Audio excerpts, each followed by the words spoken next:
Hello Minecraft fans, my name is HistoryWes and welcome back to Family Quest.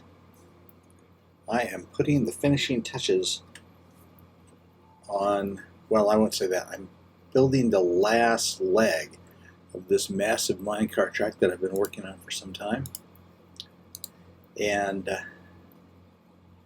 our end point is right off on that savanna highland up there.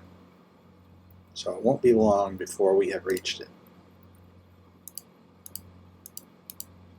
And I've already built the interchange up there to connect our minecart track here that we are building onto the existing minecart that connects end town with spawn town.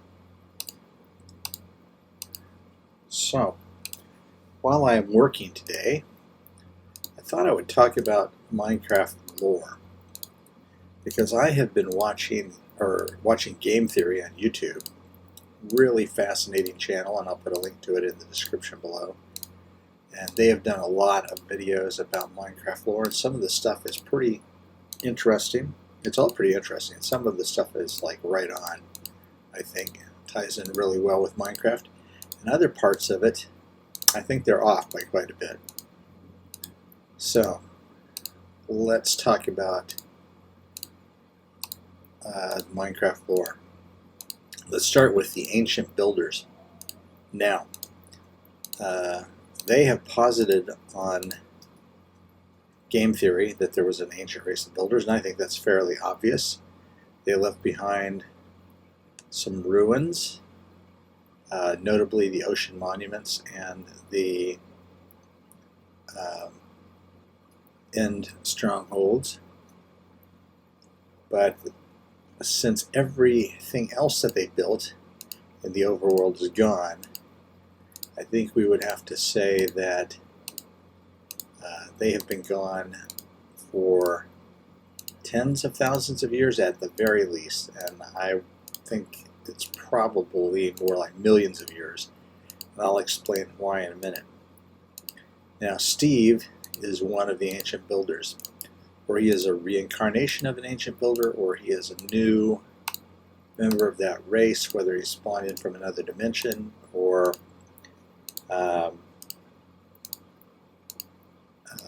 thrust forward to post-apocalyptic times through from some kind of time vortex. We don't know. And Steve represents the player character, of course, so talking about the player characters from this point on, we'll just refer to them as Steve. Now, Steve is obviously the same race as the ancient builders, and you can tell because the remains of the ancient builders, that is the zombies, look just like Steve. They don't look like villagers. They don't look like anybody else. They even have the same clothes as the zombies do. So we've got zombies and skeletons and husks and drowned. It's pretty obvious that the drowned are simply waterborne zombies. We know that because they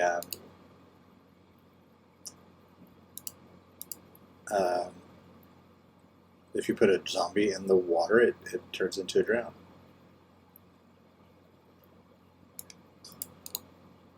So, Steve is one of these ancient builders. He's not able to do everything the ancient builders would do, but that doesn't necessarily mean he's not one of them. For instance, he cannot build an end portal, and the ancient builders clearly could.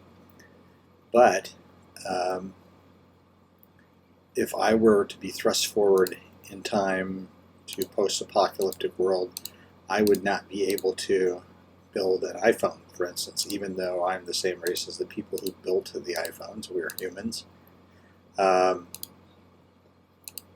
So I think it's clear that Steve is the same race as the ancient builders. Whether he's a reincarnation or one of them thrust forward in time, we don't know. And he is not a human being. Steve, as well as the ancient builders, are for lack of a better term, demigods. Case in point, Steve can't be killed by normal means. When he's killed, he's immediately resurrected. He can carry literally hundreds of tons of stone without any problem. He can eat a chicken in 8 bites. So he can do stuff that's clearly superhuman. Add to that the fact that the remains of the ancient builders, that is, the zombies and skeletons, don't appear unless Steve is nearby. The villagers don't have to fight zombies off all the time, only when the player, or Steve, is in the neighborhood. So he is a great bringer of destruction from their point of view. Okay, and I said that I thought Steve, or the ancient builders, had been gone for millions of years, and that's because of the villagers. The villagers are obviously not the same race as the ancient builders. They don't have the capabilities. When a villager gets zombieism, they don't get turned into a zombie, they get turned into a zombie villager, clearly different. And most telling of all, the fact that they are apparently hermaphroditic. They don't have male and female villagers. You put any 2 villagers together and they can make baby villagers. So it would have taken some time for them to evolve into their current form, even if that was aided by radiation or something mutating them. So at the very least, the ancient builders have been gone tens of thousands of years. That would explain why all of their unprotected buildings, either unprotected by the ocean or buried in the ground, all those unprotected buildings are long gone. All the buildings that we see on the surface, villages, woodland mansions, temples, those are all the products of villager creation. And so the villagers have been around a long time. They have their own ruins. The desert ruins, I think, are villager produced. And the ships and all the shipwrecks clearly are. If they would have been shipwrecks as long as the ancient builders had been gone, they would have rotted away. But they haven't. So clearly, a few thousand years ago, or a few hundred years ago even, there was a thriving villager civilization. So they've had their own rise and fall. And probably a big part of that fall had to do with the Illagers. On game theory, they posited that the Illagers were using dark experiments in magic to try and recreate Steve. I don't know if that's true, but their other idea that the Ravagers are actually made of villagers by the Illagers. I think their evidence for that is pretty believable. So we've got these 2 races. One came after the other, living on the same planet. So let's talk about some of the other things. The Guardians, I agree on game theory. They thought the Guardians are automatons, robots, if you will, that were created as guardians of the temples by the ancient builders. Seems very likely. And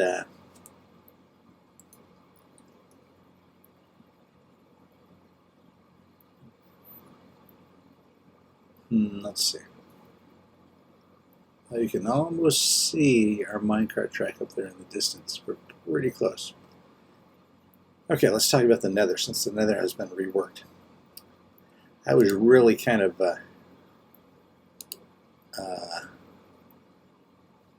saddened by, I don't know, saddened's the right word. I was really unhappy with their ideas that they did on the pigmen, zombie pigmen, on game theory, because they took some of the information from the new snapshot that fit their ideas, and then they just ignored everything else. They were saying that the pigmen, zombie pigmen, are zombies or pigs that had gotten into the nether through portals made by players or the ancient villagers, and we know that that's not the case. We know that there are piglins, and they knew that when they made the episode, I might add. The piglins are clearly one of the races in the nether, and zombie piglins are the zombified versions of them, just like zombie villagers are villagers, and the other zombies are the zombified remains of the ancient builders. And I would go further. I would say that we haven't seen what the constructions are going to be by the piglins, but they're coming, according to Mojang. And the nether fortresses, I think, are not the products of the ancient builders, but of whatever life forms the nether skeletons were before they turned into nether skeletons, because they're clearly not the skeletons. They're not normal skeletons of players. They're too tall.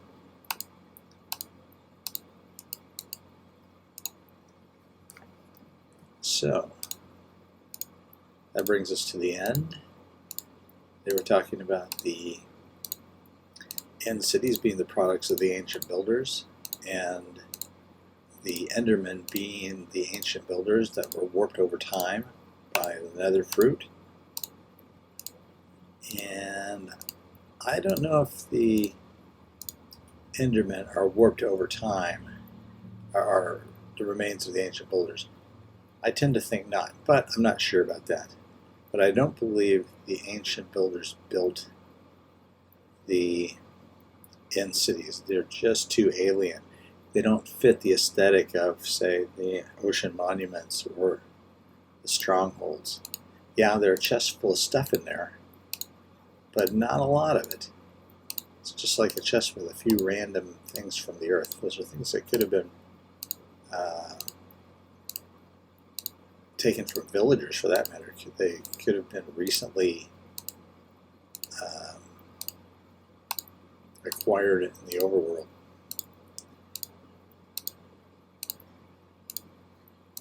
But overall, I really think that the game theory series that they're doing is really good. Especially like the creeper being an exploding plant. It explodes because it's trying to spread its spores into you so that your body can fertilize the baby plants that are growing. That not only makes sense within the lore of the game, but it also makes sense when compared to some real life mosses and swamp plants. So anyway, that's my 2 cents on the matter.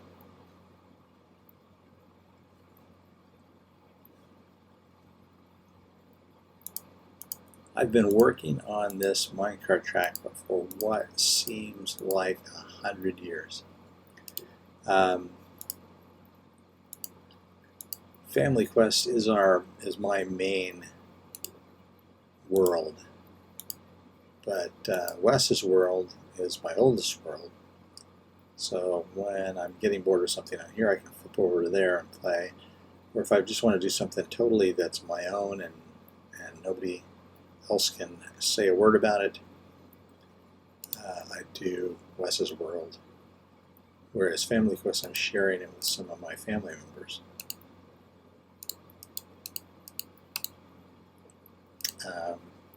So if I was Wizards of the Coasts,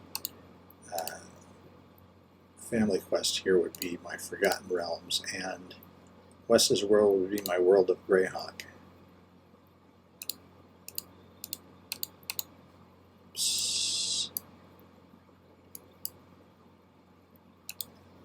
But yeah, I'm building, and the days just seem to go on and on.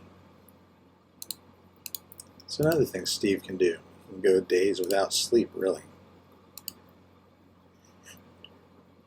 Of course, then the phantoms come.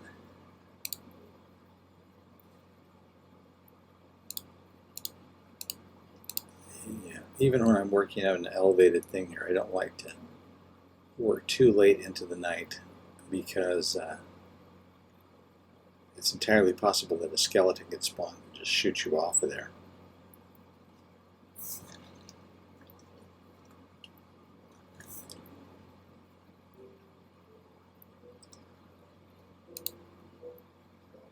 There we are.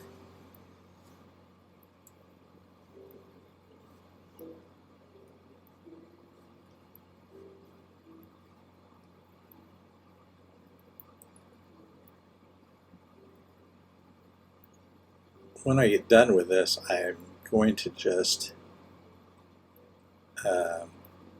shoot a video of just the entire ride from one city to the other. But it's going to be, beware, it's going to be like an hour of just riding on the rail.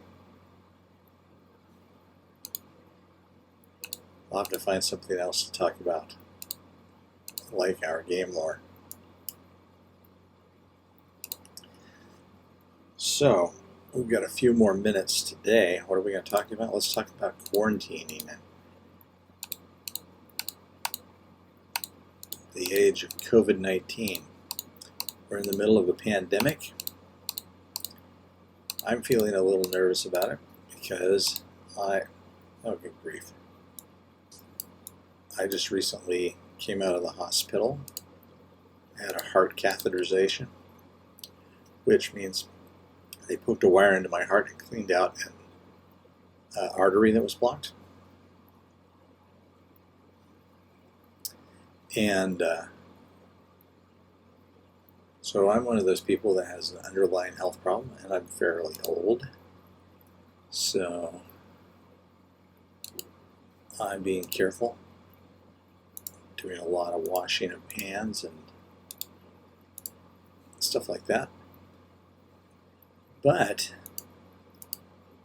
one of the positives, I'm very lucky in that I have a job where I can work from home, in this case teaching. I've been working full days trying to keep in touch with all my students and make sure they're not starting their summer slide early, forgetting all the things that they've learned. But one of the great things about being stuck inside is I can play Minecraft, and I don't have to hear about we should be going somewhere, we should be going out to dinner, or we should be at some event, because there aren't any. I've heard the same thing from some of my students. They are a little unhappy that they have to stay in all the time, but on the other hand, they don't have to hear their parents complain about them not going outside and getting some fresh air. That being said, it's important to get some fresh air. Go out at least a little bit. I got up this morning and drove down to the ice machine, get a bag of ice. Yesterday, I took my car to the car wash, which was open. You can drive through the car wash, but the part where you get out and you vacuum it, which is what my car really needed, was closed.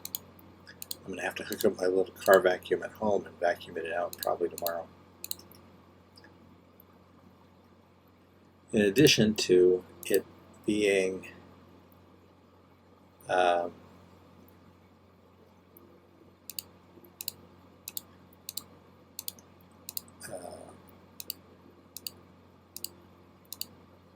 quarantine time, it's also spring break this week, so I don't have to work. So this is a time to do a lot of Minecrafting. Alright, I'm just about ready to wrap this up, but I want to do one more thing. I want to fly you up and show you the interchange, which you can see from here, for our minecart track.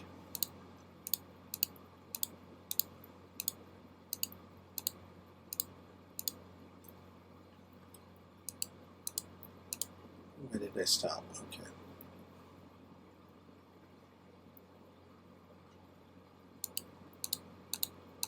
Just finish putting the last bit of slabs there. Okay. Let's grab our rockets and just take a flight up here to the top of this hill. And there's this funny looking structure up here, which is my interchange.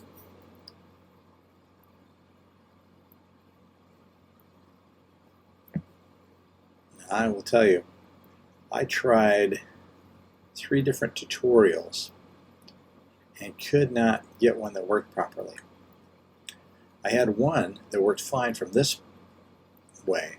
You could press this button, make a right, press this button and make a left. But if you were coming from this way or that way, you didn't have control over that. So I just had to kind of eyeball it myself. This is my first solo creation of Redstone. So you come here, use the Acacia button, spawn town takes you to the left, left goes to spawn town, right goes toward the north. Coming in from this direction, the dark oak button takes you straight to spawn town, and the first Acacia button takes you left to the in-town base. There we go. And if we are coming this way, use the oak button to go straight to the north, and use the first Acacia button to go to the in-town base. There we go, and it works. Now, I should have probably elevated this button a little bit. That's a good idea. I think I'll do that really quick right now. So if no, it won't do that, because if I take that, for instance, and I put it up here, well, I think it will work. If I put that powered rail like, where am I? Like so. And then had my regular rail like so. Yeah, that'll still work.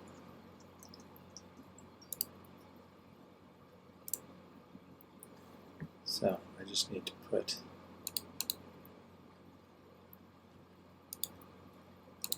like that. Okay. Do I have my cart with me? Let me just check real quick. See if that works. If it stops, that's the important thing. So here we go, and stops, and then we'll go straight. Boom.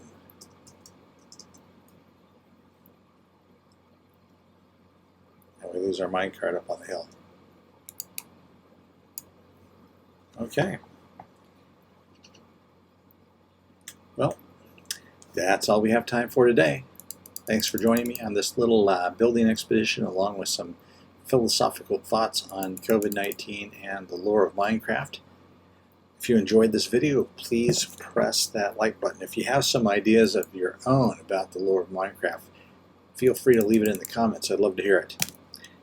And as always, keep on Minecrafting.